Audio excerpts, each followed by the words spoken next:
बिस्मिल्लाहिर्रहमानिर्रहीम। अस्सलाम वालेकुम नाज़रीन, आप यूट्यूब चैनल देख रहे हैं। मैं इमरान खान हूँ। अब तक की जो अहम तरीन खबरें हैं वो मैं आपके साथ शेयर कर देता हूँ। 3 जगहों पे 3 अलग अलग चीज़ें चल रही हैं। तीनों को जब तक आप नहीं समझेंगे तो आपको इस वक्त का जो सिनेरियो है उसका पता नहीं चलेगा। नंबर 1, हुकूमती कैंप, वहाँ पर क्या चल रहा है, यानी हुकूमत और एस्टेब्लिशमेंट मिलकर क्या सोच रही है, उनके दिमाग में क्या है, चीज़ों को कंट्रोल अब कैसे करना है। नंबर 2, अडयाला के अंदर क्या चल रहा है, क्योंकि इमरान खान साहब से 2 मरतबा मुलाकात करवाई गई है। दोबारा रात के वक्त जो है वो जेल को खोला गया और बैरिस्टर गौर गए हैं, असद कैसर गए हैं, शिबली फराज के बारे में कह रहा था कोई, वो भी गए हैं। तो ये लोग गए और जाकर इन्होंने इमरान खान साहब से दोबारा मुलाकात की है। अब वहाँ से मुतज़ाद खबरें आ रही हैं। फ़िलहाल तो बातचीत को खुफिया रखा जा रहा है, लेकिन ये 2 कैंप हैं, इन दोनों कैंप्स में क्या चल रहा है। और तीसरी चीज़ है ग्राउंड रियलिटी, ग्राउंड पे क्या हो रहा है। ग्राउंड की सूरत इंतहाई ख़राब है। मैं जो आखिरी फैक्ट मेरे पास पहुंचा, मैंने आपसे कहा था कि आखिरी सबसे बड़ी और मुश्किल रुकावट जो है वो 26 नंबर चुंगी जो है वो सबसे मुश्किल और आखिरी रुकावट थी। उसके बाद रुकावटें हैं ज़रूर, लेकिन वो ऐसी रुकावटें नहीं है कि जहाँ पे पाकिस्तान तहरीक-ए-इंसाफ को रोका जा सके। यानी वो तो इस्लामाबाद के कारकुन और रावलपिंडी के कारकुन उठाकर फेंक देंगे।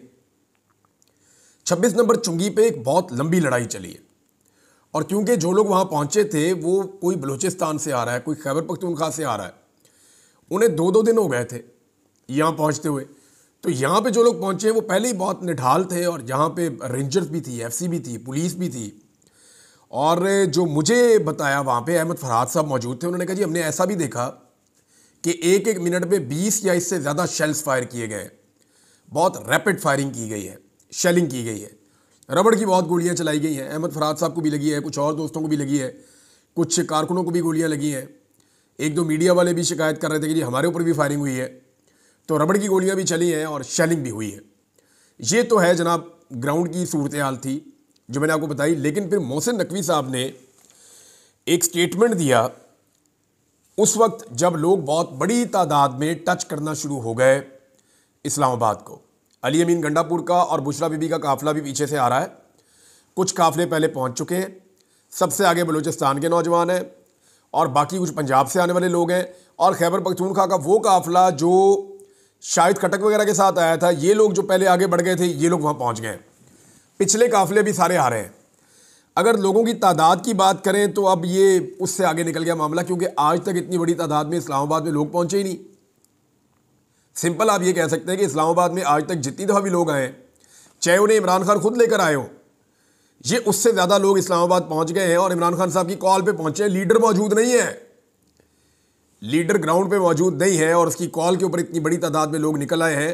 नवाज शरीफ और शहबाज शरीफ अपना पूरा जोर लगा के, अपनी हुकूमत का पूरा जोर लगा के आसिफ अली जरदारी का हाथ साथ पकड़ के मौलाना फजलुर रहमान साहब को भी साथ मिला लें, ये नहीं कर सकते, ये कर ही नहीं सकते। बल्कि ये बंदे इकट्ठे करके उनको 2 से ज़रब भी दें फिर भी ये नहीं कर सकते, जितने बंदे पाकिस्तान तहरीक-ए-इंसाफ की आवाज़ पे आ गए। अब मोहसिन नकवी साहब ने एक एरियल व्यू लिया था, मुबैना तौर पर शायद इन्होंने लिया या इनके और सरकारी ऑफिसर्स थे, लेकिन ये बार बार जाते हैं, जाके ऊपर से देखते हैं हेलीकॉप्टर से। तो जो सूरत हाल है वो इनको हिला देने वाली। जो ड्रोन की फुटेजेज आ रही हैं वो तो किलोमीटरों तक ऐसे देखते हैं तो इंसान ही इंसान है, गाड़ियाँ ही गाड़ियाँ हैं। तारीख का सबसे बड़ा काफिला चला हुआ और इस्लामाबाद की तरफ जा रहा है। सारी रुकावटें उन्होंने उखाड़ दी हैं रास्ते में से, हर चीज़ उन्होंने, वो आग का दरिया अबूर करके आए हैं, लेकिन वो पहुँच गए। अब जो फ्रंट पे लोग हैं उनमें बहुत बड़ी तादाद कबाइलियों की भी थी, जो 26 नंबर के ऊपर पुलिस को और रेंजर्स को हटाने की कोशिश कर रहे थे।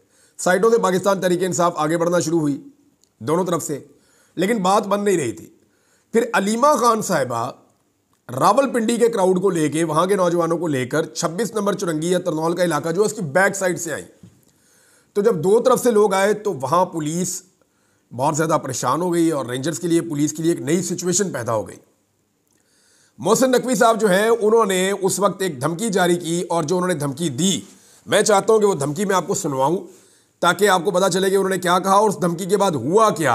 ये कोई छोटी बात नहीं है, ये एक बड़ा इंसिडेंट है जो हुआ है, और ये डेलिबरेटली हुआ है। ये ज़रा आप मोहसिन नकवी साहब को सुने कि उन्होंने क्या कहा। वहाँ पे हमारे लिए अभी भी रेंजर्स के पास कितना देर लगती है कि हम वहाँ पे 5 मिनट फायरिंग होनी है तो उसके बाद वहाँ बंदा नजर नहीं आएगा, लेकिन हम लोग कह रहे हैं सबर सबर सबर। ये मोहसिन नकवी साहब की धमकी दी कि जी 5 मिनट फायरिंग हमने करनी है रेंजर्स को बुला के। उसके बाद वहाँ कोई बंदा नज़र नहीं आएगा। ये मोहसिन नकवी साहब आपकी खाम ख्याली है। और ये कौम जाके इंडिया के साथ लड़ती रही है। ये वो पश्तून है जिन्होंने आज़ाद कश्मीर जो आज आपके पास है पाकिस्तान में, जिसको आज आप डिसोन कर रहे थे, वो आज़ाद कश्मीर इन्होंने छुड़वाया हुआ है। बुज़दिल थोड़ी है मोहसिन नकवी साहब, वो पाकिस्तानी है, दलेर लोग हैं। आप गोलियां चलाकर देख लें, गोलियां आपने मारी भी हैं। मोहसिन नकवी के इस स्टेटमेंट के बाद स्टेट फायरिंग होती है। ये जैसे ही मोहसिन नकवी का स्टेटमेंट आता है, मैंने तो इस पर ट्वीट किया कि ये तो कोई नॉर्मल आदमी कह ही नहीं सकता। बहुत सारे लोग ये अभी हैरान थे कि ये मोहसिन नकवी ने ये ज़बान किसकी बोली है, वो ये बात कर कैसे सकता है। अभी इस पे बात हो रही थी कि अचानक से खबर आती है कि स्टेट फायरिंग हो गई है पब्लिक के ऊपर, उसी जगह पे जहां आखिरी बड़ी लड़ाई चल रही थी। और 20 के करीब नौजवान पाकिस्तान तरीके इंसाफ ने मुबैना तौर पे रिपोर्ट की है, कुछ लोग इससे ज़्यादा बता रहे थे, उनको गोलियां लग गई। और ये जो स्टेट बुलेट्स लगी हैं, इनसे अभी तक किसी की जान जाने का वाकया तो नहीं अभी तक रिपोर्ट हुआ, लेकिन ये रिपोर्ट हुआ है कि लोगों को गोलियां लगी और गोलियां लगे हुए उनके ज़ख्म नज़र आ रहे हैं, सुराख, और उनको तिब्बी इमदाद के लिए फिर पीछे हटाया गया। अब मैंने एहतशाम अब्बासी साहब से बात किया, ये जर्नलिस्ट हैं, वहाँ मौके पर मौजूद थे। मेरी रज़ी ताहिर साहब से भी बात हुई, उनकी टीम वहाँ मौजूद है, सदीक जान साहब की टीम वहाँ पे मौजूद है, और कुछ हमारे सहाफ़ी दोस्त हैं वहाँ मौजूद हैं। मेरी उनसे बात हुई, उन्होंने कहा जी एक बड़ी अजीब चीज़ हो रही है वहाँ पे। और ये क्या हो रहा है? उन्होंने कहा जी जब गोली चलती है तो भगदड़ मचती है। हमने बहुत दफ़ा गोली चलते हुए देखी है, हमने बार बार देखा गोली चलती है तो भगदड़ मच जाती है। लेकिन यह स्ट्रेट गोली चल रही थी, लोगों को गोलियां लग रही थी, लड़के गिर रहे थे, लेकिन कोई नहीं भागा, भगदड़ मची नहीं, लोग भागे ही नहीं। बल्कि वो कबायली जो आए हैं वहाँ से, खैबर पख्तूनख्वा के जो कबायली बेल्ट है वहाँ से जो लोग आए हैं, वो अभी इस वक्त सबसे आगे आगे हैं, या जो बलूचिस्तान से आए हैं वो सबसे आगे आगे हैं। तो वो बहुत खुलकर कह रहे हैं कि बताओ इमरान खान किधर है, हमने उधर जाना है। ये नहीं, उनको ये भी नहीं पता। और उनको बहुत सारे ऐसे लोग हैं, मुझे जर्नलिस्ट बता रहे थे, उनको ज़बान भी नहीं आती। वो कहते हैं उनको एक ही बात पता है कि इमरान खान है हमारा लीडर, हम उसको लेने आए हैं। वो दूसरी बात ही नहीं करते। उन्हें कोई डी चौक, वो कहते नहीं इमरान खान डी चौक में है, इमरान खान किधर है, हमने इमरान खान को लेकर जाना है। और वो बिल्कुल ना गोली चलने से वो घबराए, ना उन्हें किसी किस्म की परेशानी हुई। जिन्हें गोलियां लगी उन्हें भी परेशानी नहीं हुई, उनको वहां से फिर रेस्क्यू किया गया, लोगों में भगदड़ नहीं मची। ये चीज़ हुकूमत के लिए अलार्मिंग है। ये वो लोग हैं जो किसी मुल्क का एसेट होते हैं, और इनको बतौर एसेट ही पाकिस्तान ने हमेशा ट्रीट किया है। लेकिन आज रियासत इनके इस्लामाबाद आने पे बजाय इनको वेलकम करती, इन पे गोलियां चला रही है। और ये गोलियां चलाने के फ़ौरन बाद जो अगली चीज़ रिपोर्ट हुई है वो इससे ज़्यादा अजीब है। मुझे ऐसा लगता है कि गोली अग्रेशन में शायद ना चलाई गई हो, लेकिन मोहसिन नकवी के स्टेटमेंट के बाद गोली चलाना मोहसिन नकवी के ऊपर एक बहुत बड़ी चार्जशीट है। अब ये हमेशा मामला रहेगा कि मोहसिन नकवी ने जैसे ही कहा कि हम सीधी गोली चला सकते हैं, 5 मिनट में सब भाग जाएंगे, तो उसके बाद सीधी गोली चली, 20 लोगों को गोली लगी, लेकिन भागा तो कोई नहीं वहाँ से। अब कुछ जो जर्नलिस्ट हैं जिनसे मेरी बात हुई, उन्होंने कहा जी पुलिस ने जो गोली चलाई है वहाँ पे, जो सिक्योरिटी फोर्सेस ने फायरिंग की है, वो फायरिंग शायद इसलिए नहीं हुई कि वो बंदों को मारना चाहते हैं या भगाना चाहते हैं। उन्होंने कहा वो फायरिंग इसलिए हुई है कि वो खुद वहाँ से निकलना चाह रहे थे। क्योंकि इसके फ़ौरन बाद मुझे 2 मुख्तलिफ जर्नलिस्ट हैं, एक ने मैसेज करके बताया, एक से मेरी बात भी हुई। उन दोनों ने कहा जी कि जैसे ही इमरान साहब वहाँ पे गोली चली है और गोली चलने के बाद लोग ज़ख्मी हुए हैं, तो हमने उसके बाद जब देखा तो वहाँ से रेंजर्स और पुलिस और FC ये लोग वहाँ से निकल रहे थे, और इन्होंने तेज़ी से उस मुकाम को छोड़ दिया है। और तरनौल और वो जो एरिया है 26 का, अभी जो इतलात हैं जो वहाँ कुछ लोगों ने मुझे बताई, और पूरी तरह से तो नहीं वो मुझे कंफर्म कर पा रहे, लेकिन उन्होंने कहा जी उसका एक बड़ा हिस्सा जो है वो पाकिस्तान तरीके इंसाफ के कब्जे में, लोग कंटेनर्स को एक एक करके हटा रहे हैं और गिरा रहे हैं। ये है जनाब वहाँ की सूरत हाल इस्लामाबाद की। और जो लोग आए हैं वो इमरान खान को ढूंढ रहे हैं, यानी इमरान खान किधर है, उसको हम छुड़ा कर साथ लेकर जाएंगे, हम इमरान खान को लेने आए हैं, वो हमारा लीडर है, वो मुसलमानों का लीडर है। लोग वहाँ ये बात कर रहे हैं जो कबायली आए हैं।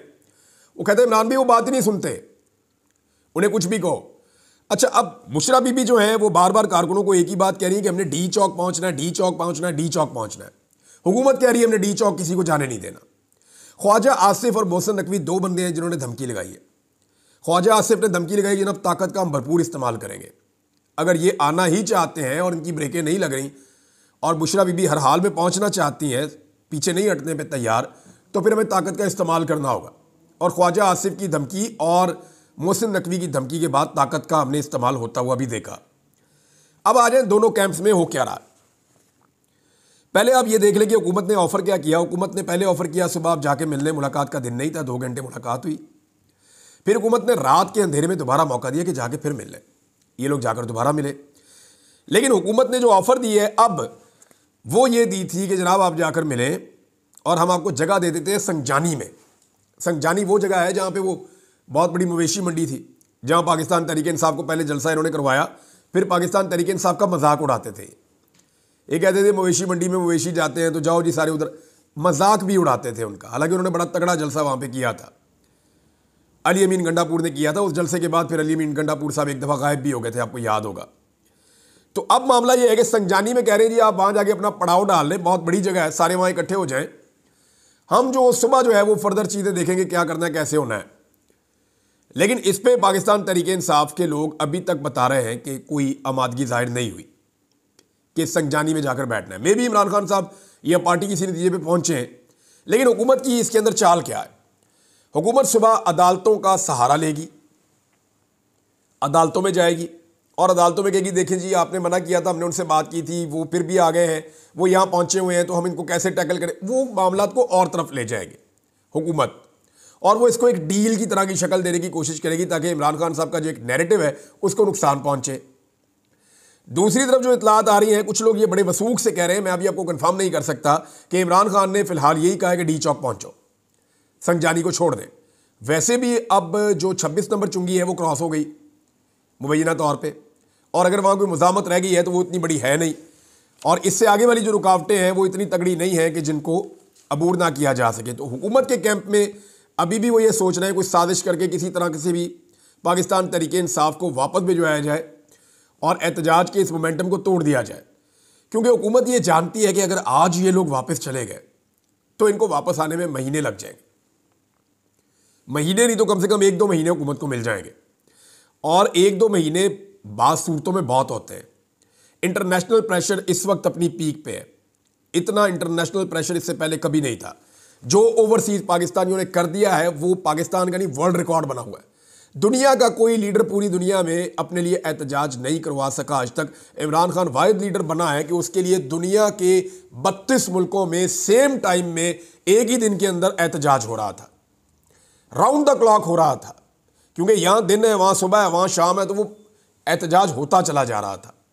तो इमरान खान साहब जो हैं ये उनके लिए हुआ है, तो ये एक बहुत बड़ा रिकॉर्ड है। अमरीकी सदर करना चाहे तो वो भी नहीं कर सकता इस वक्त कि सारी दुनिया में अमेरिकन को कह के निकलो और एहतजाज करो, ऐसे नहीं होता।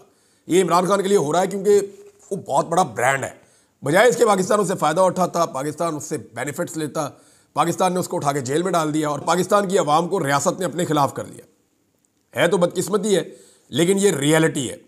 अब मोहसिन नकवी का कहना है दफ़ा 245 में जाना पड़े, फ़ौज को दे दें, या कर्फ्यू लगाना पड़े, या कोई और इंतहाई कदम उठाना पड़ा तो हम उठा देंगे, फिर बाद में हमें कोई शिकवा ना करे। बार बार मोहसिन नकवी ने धमकियां लगाई हैं।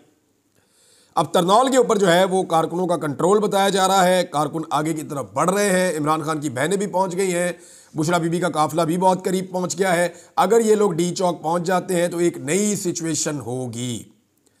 अच्छा, बड़ा सवाल ये है कि कर्फ्यू कैसे लगाया जाएगा।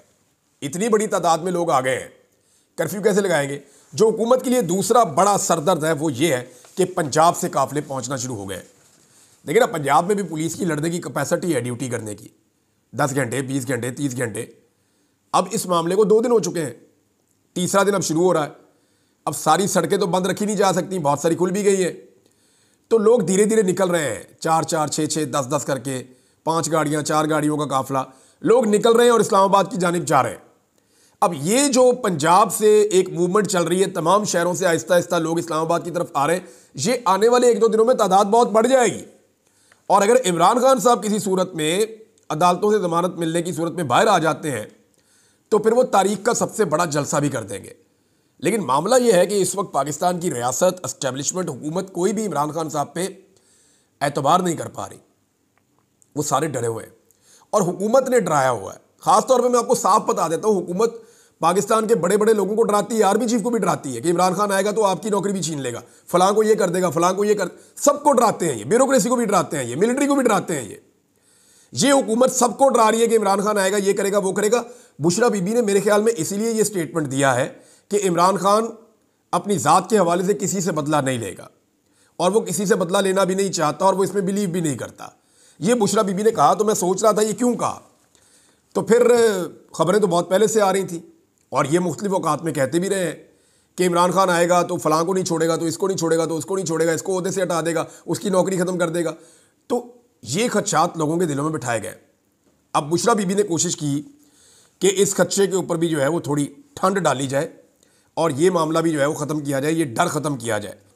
बहरहाल कमाल की इस्तकामत दिखाई है इमरान खान साहब की बीवी ने और इमरान खान साहब की बहनों ने। और अब इस वक्त जो हो रहा है वो ये हो रहा है कि रावलपिंडी और इस्लामाबाद के शहरी निकल आए हैं। वो खाना, पानी, कंबल, कपड़े और दीगर ज़रूरी सामान लेकर आ रहे हैं। लोग अपने वाईफाई पासवर्ड ख़त्म कर चुके हैं। जितने भी पाकिस्तानी वहाँ मौजूद हैं उनको इंटरनेट मिल रहा है और अडियाला का दरवाज़ा एक दिन में दूसरी मरतबा खोला गया है। हुकूमत 3 चीज़ें एक साथ कर रही है। एक तरफ वो कहती है बंदे नहीं निकले, दूसरी तरफ वो तमाम रुकावटें, फस्तायत, जबर, सारे बहुत कंडे इस्तेमाल करती है और तीसरी तरफ वो इमरान खान साहब की मिन्नतें भी कर रही है और पाकिस्तान तहरीक इंसाफ पे दबाव डाल रही है कि जाओ यार खान साहब को किसी बात पे मना लो। बार बार नई से नई ऑफर्स देकर भेज रहे हैं लेकिन ऑफर्स काम नहीं कर रही। इंटरनेशनल मीडिया इस पूरे इवेंट को लगातार रिपोर्ट कर रहा है और आलमी सतह पर इसकी बहुत बड़ी कवरेज हो रही है। ये जिस लेवल की कवरेज हो रही है ना, इसका इम्पैक्ट बहुत गहरा होगा और वो इम्पैक्ट आपको आने वाले दिनों में नज़र आएगा। पाकिस्तान का जो लोकल मीडिया है या जिसको आप इलेक्ट्रॉनिक या प्रिंट मीडिया कहते हैं, वो इसके ऊपर किसी किस्म की कवरेज नहीं कर रहा। उनको बड़े सख्त अहकाम दिए गए हैं कि पाकिस्तान तहरीक इंसाफ की इतनी बड़ी मूवमेंट को आपने ग्लोरीफाई नहीं करना, आपने इसके बारे में नहीं बताना। लेकिन इंटरनेशनल मीडिया ने जो है वो ये सारी चीज़ें एक दफ़ा नहीं बार बार दिखाई हैं। इमरान खान साहब के 3 मुतालबात, नंबर 1 मैंडेट की वापसी, नंबर 2 बेगुनाह कैदियों की रिहाई, नंबर 3 26वीं आईनी तरमीम का खात्मा। अब क्या इमरान खान साहब इन तीनों मुतालबात से पीछे हट जाएंगे या फॉर द टाइम बीइंग अगर वो बाहर आ जाते हैं और वो अपने इन मुतालबात के ऊपर खुद एक तहरीक खड़ी करते हैं तो वो ज़्यादा मौसर भी हो सकती है। डिफरेंट किस्म की इमरान खान साहब को ऑफ़र्स मिली हैं और अभी और ऑफ़र्स भी मिलेंगी। ये मुज़ाकरात भी चलेंगे, ये एहतजाज भी चलेगा और मुझे नहीं लगता कि अब रियासत में इतनी सख्त है कि वो लोगों का ज़्यादा देर तक मुकाबला कर सके। अगर पाकिस्तानी इसी तरह डटे रहे तो अगले 1-2 दिन के अंदर गेम तब्दील हो जाएगी। लेकिन एक बात याद रखिएगा, पंजाब को निकलना पड़ेगा। अगर पंजाब से जैसे अब लोग निकल रहे हैं, थोड़े थोड़े करके आना शुरू हो गए हैं, उन्हें हौसला हो रहा है, उन्हें कॉन्फिडेंस मिला है, वो 2-2 4-4 गाड़ियां करके निकल रहे हैं। अगर ऐसे भी निकलते रहे तो अगले 2 दिन के अंदर पंजाब बहुत बड़ा इम्पैक्ट डाल देगा और फिर बड़े काफिले जब निकलेंगे तो सूरत हाल बिल्कुल तब्दील हो जाएगी। अब तक के लिए इतनी, अपना ख्याल रखिएगा, अपने इस चैनल का भी। अल्लाह हाफ़िज़।